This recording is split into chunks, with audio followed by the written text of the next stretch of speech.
Assalamualaikum warahmatullahi wabarakatuh. Bismillahirrahmanirrahim. Alhamdulillahirabbil alamin. Wa bihi nasta'inu ala umuri dunya waddin.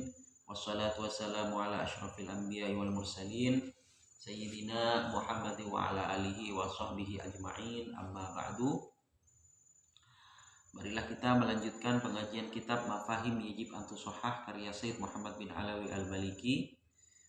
Kita sampai pada judul Mauqifus Syekh Muhammad bin Abdul Wahhab. Sikap Syekh Muhammad bin Abdul Wahhab. Jadi kata Wahabi itu diambil dari nama ayah beliau, Abdul Wahhab. Kemudian diberi nama Wahabi. Firqah Wahabi. Sekte Wahabi. Tapi kalau sekarang sudah berubah nama, berubah casing menjadi Salafi. Jadi di sini akan mengurai sikap, pendapat dari Syekh Muhammad bin Abdul Wahhab itu sendiri. Waqad waqafa Syekh Muhammad Ibnu Abdul Wahhab rahimahullah fi hadzal midani mauqifan 'aziman qad yastankiruhu katsirun mimman yadda'i annahu mansubun ilaihi wa mahsubun alaihi. Thumma yakilul hukma bitakfiri juzafan li kulli man khalafa tariqatahu wa nabata fikratahu. Wa huwa Syekh Muhammad bin Abdul Wahhab yunkiru kullama yunsabu ilaihi min hadhihi at-tafahat was-safahat wal iftira'at fa yaqulu dhimna aqidatihi fi risalatihi al-muwajjahah li ahli al-Qasim. Thumma la yakhfa 'alaikum, saya bacakan dulu ya. Annahu balagani anna risalata Sulaiman ibni Suhaim qad wasalat ilaikum wa annaha qabilaha wa saddaqaha ba'dul muntamina lil ilmi fi jihatikum wallahu ya'lamu anna ar-rajula iftara alayya umuran lam aqulha wa lam ya'ti aktharuha ala bali. Syekh Muhammad Ibnu Abdul Wahhab mempunyai sikap yang agung, yang hebat, yang dianggap aneh oleh mereka-mereka orang-orang yang mengaku pengikut Syekh Muhammad Ibni Abdul Wahhab. Kemudian mereka secara sembarangan, secara sembrono, secara serampangan memvonis kafir setiap orang yang beda metode dengan mereka dan tidak sama ataupun membuang pemikiran-pemikiran orang-orang itu. Artinya ketika tidak sama pandangan, tidak sama pendapat, mereka langsung vonis kafir.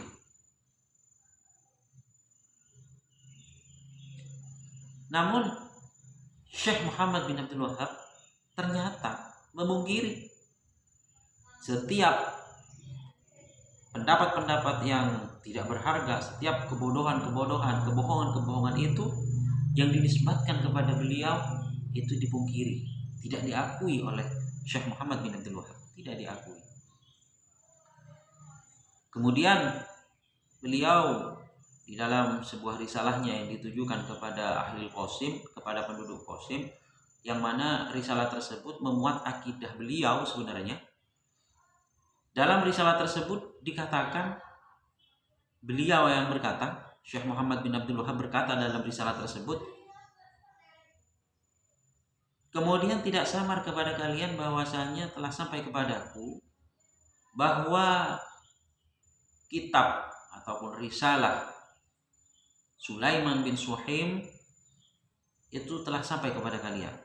Jadi kata Syekh Muhammad bin Abdul Wahhab, ada sebuah risalah yang ditulis oleh Sulaiman bin Suhaim, kemudian disebarluaskan mungkin ke penduduk Qasim, disebarluaskan, dan ternyata memang sudah sampai kepada mereka.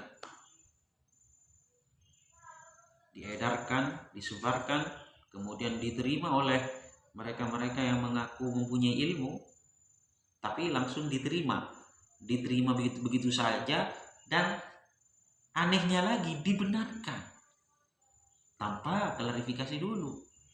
Apakah betul kitab itu adalah kitab karya Syekh Muhammad bin Abdul Wahab, perkataan Syekh Muhammad bin Abdul Wahab, tanpa klarifikasi, tanpa bertanya dulu kebenarannya, langsung diiyakan, langsung diterima, langsung dibenarkan, padahal mereka katanya berilmu. Seandainya mereka berilmu kan ditanya dulu, benar apa tidak ini dari Syekh Muhammad bin Abdul Wahab. Itu sikap orang alim. Jadi sikap orang alim sebenarnya adalah setiap mendengar informasi, kita cari kebenarannya dulu. Itu namanya tabayyun. Klarifikasi dulu, tabayyun. Maksudnya tabayyun itu apa? Cari. Apakah itu memang benar pendapat itu dari Syekh Muhammad bin Abdul Wahab apa tidak gitu. Jangan langsung mengambil mentah.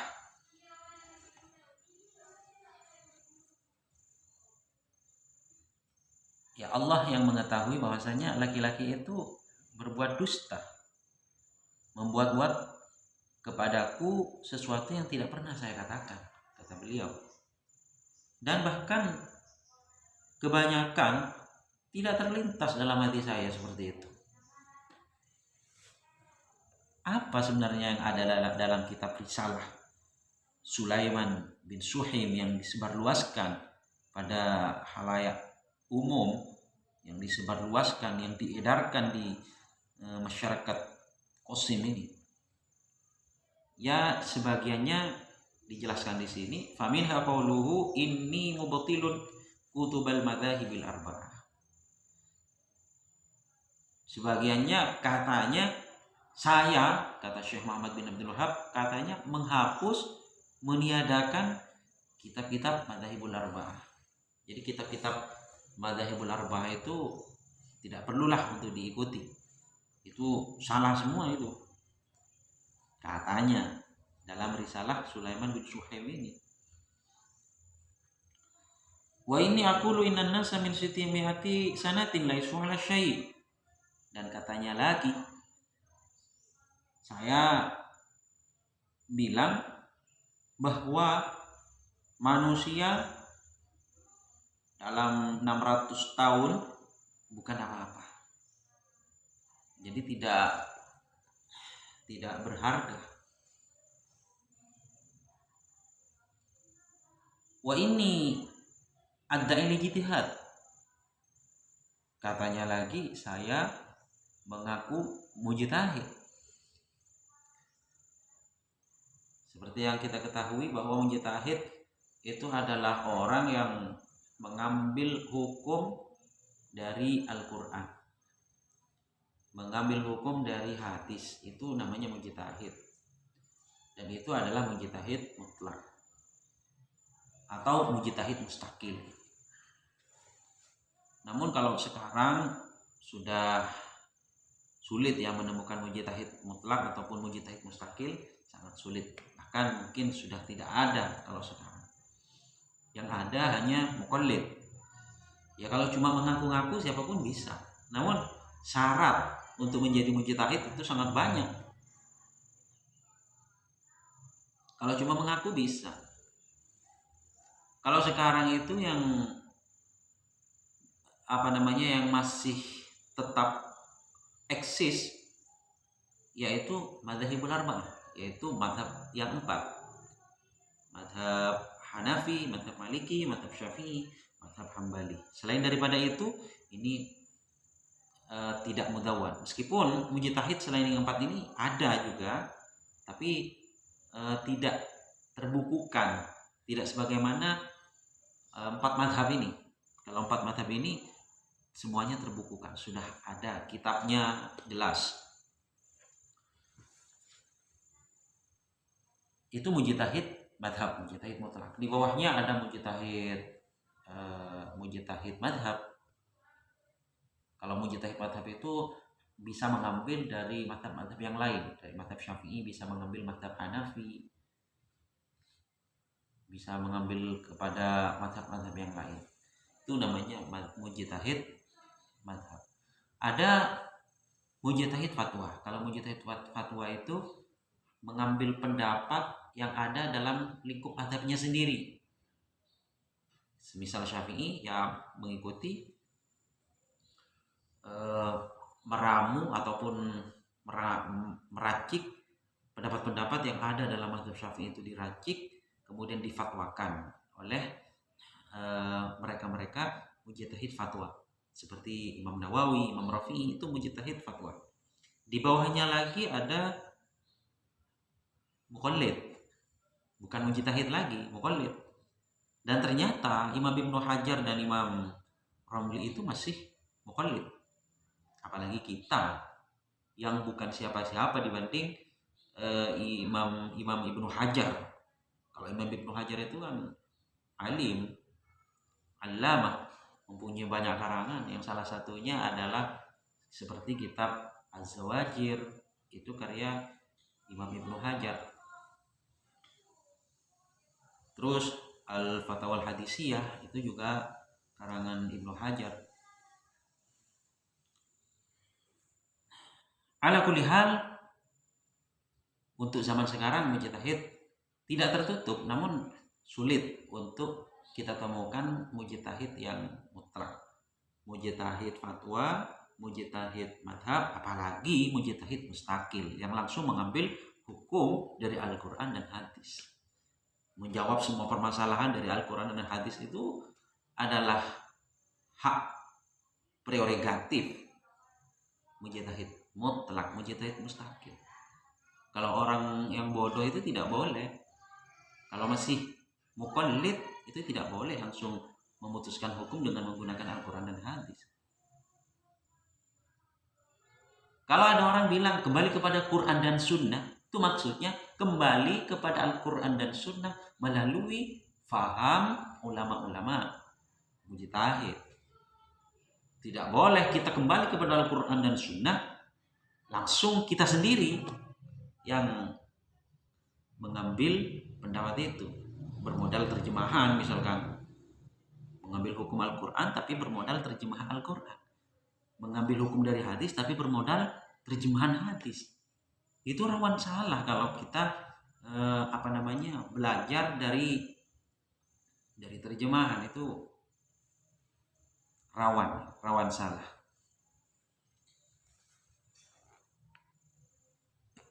Tapi beliau yang memungkiri semua ini, memungkiri. Katanya beliau itu dibilang mujtahid. Wah, ini kharijun dari taklid. Dikatakan juga di situ dalam risalah tersebut bahwa saya, kata beliau, keluar dari bertaklid. Bertaklid itu mengikuti pendapat, taklid itu mengikuti, muqallid itu mengikuti mujtahid. Sedangkan mujtahid itu mengambil hukum dari Al-Quran dan hadis, itu mujtahid seperti yang saya jelaskan tadi. Wa inni aqulu inna ikhtilafal ulama nikmatun. Saya katanya bilang bahwasanya ikhtilafnya para ulama itu adalah bencana. Padahal perbedaan ulama itu kan rahmat. Ikhtilafu ummati rahmatun. Perbedaan umatku, maksudnya ulama madhab, ketika berbeda itu adalah sebuah rahmat. Seandainya tidak ada perbedaan, maka sulit umat ini dalam mengerjakan hukum-hukum Islam. Dalam beragama akan merasa kesulitan apabila tidak ada perbedaan. Jadi perbedaan itu memang rahmat.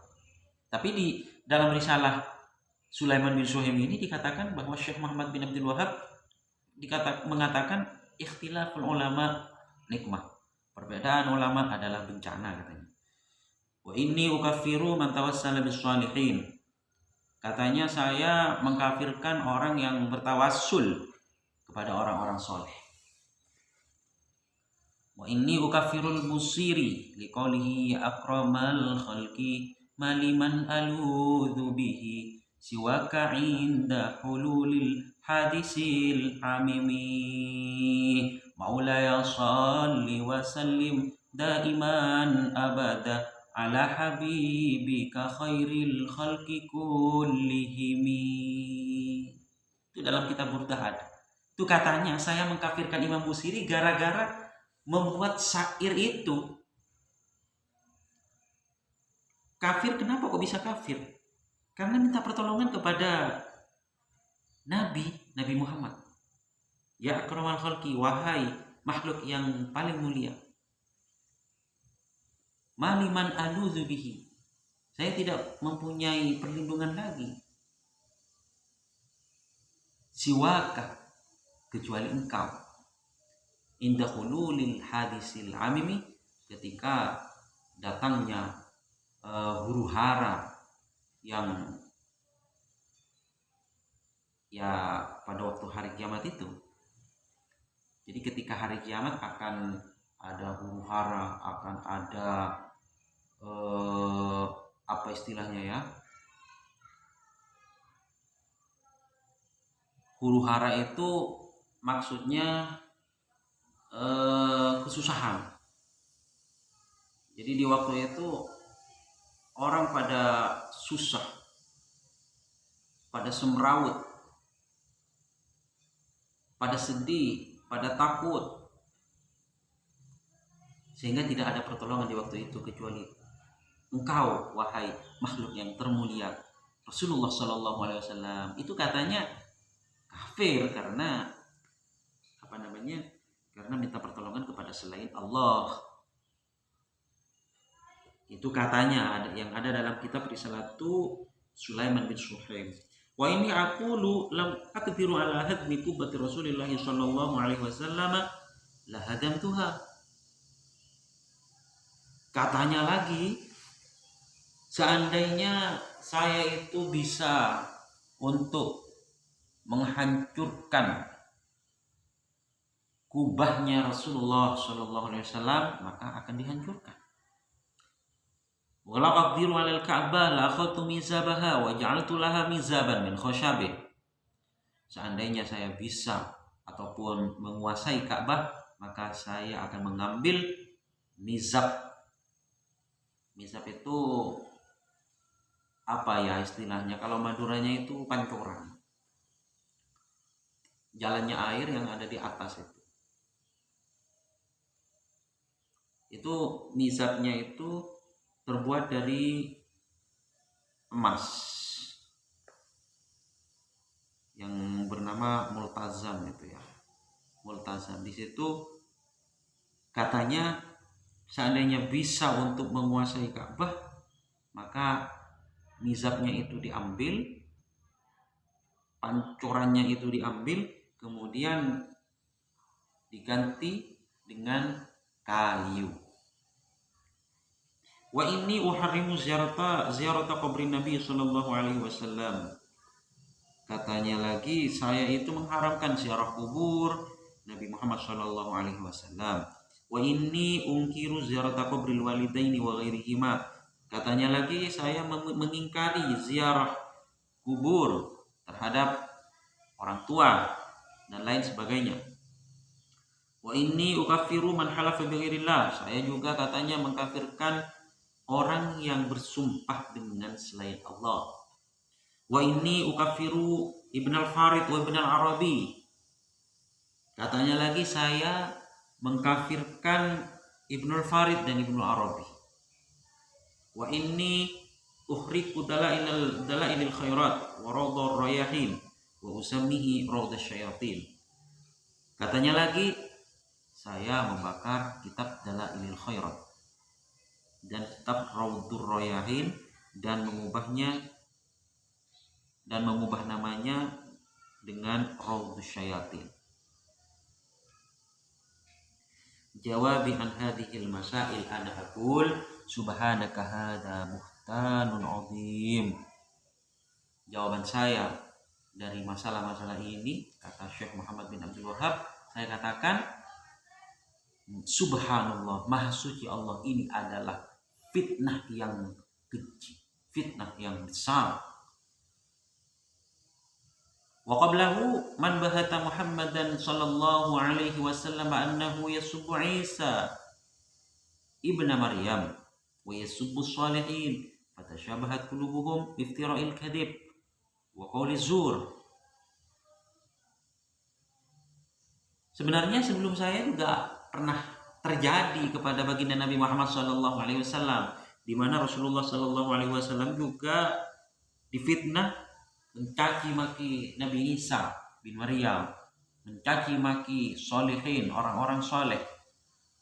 Jadi sama, orang-orang itu yang memfitnah saya sama dengan orang-orang yang memfitnah Rasulullah sallallahu alaihi wasallam. Jadi hatinya sama-sama pendusta, berbuat kebohongan, mengada-ngada, dan berkata dusta. Allah Subhanahu wa taala berfirman, qala ta'ala, innama yaftaril kadhiba alladzina la yu'minuna bi ayatillah. Surat An-Nahl 105.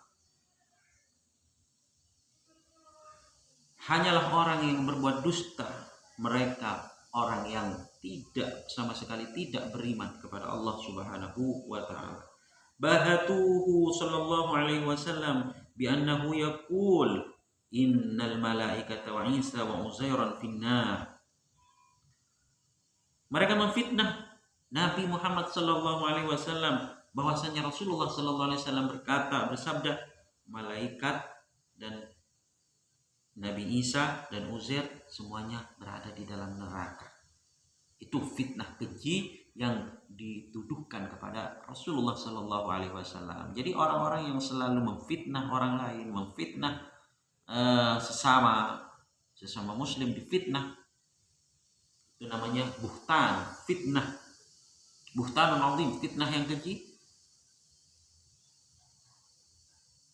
Maka itu adalah sama dengan mereka-mereka yang memfitnah Rasulullah Sallallahu Alaihi Wasallam. Hatinya sama-sama